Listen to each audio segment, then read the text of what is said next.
અમારે કચ્છ કડવા પાટીદાર જેમની કુલદેવી ઉમૈયા છે, એ પરિવારની અંદર એક નિયમ એવો, એ લોકો દીકરીઓને બહુ સન્માનિત કરે. એમની ભાષામાં નિયાણી કહે, એવું સમજે કે અમે જે કાંઈ સુખી છે અમારે દીકરીઓના ભાગ્યથી અમે સુખી છીએ. અને સાંજે પૂરો પરિવાર ભેગો થાય, સૌ દીકરાઓ હોય વડીલોને પગે લાગે, પણ દીકરીઓને કોઈએ પગે નહીં લાગવાનું. દીકરીઓને ખૂબ આદર આપે.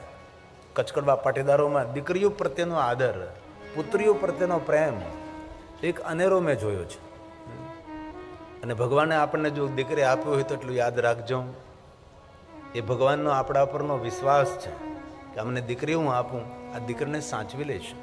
અને બીજી વાત કે તમારા ઘરની પુત્રવધુ છે એ પણ કોઈ બાપની દીકરી છે, કોઈ પિતાનો પ્રેમ છે, કોઈ પિતાનો વહાલ છે.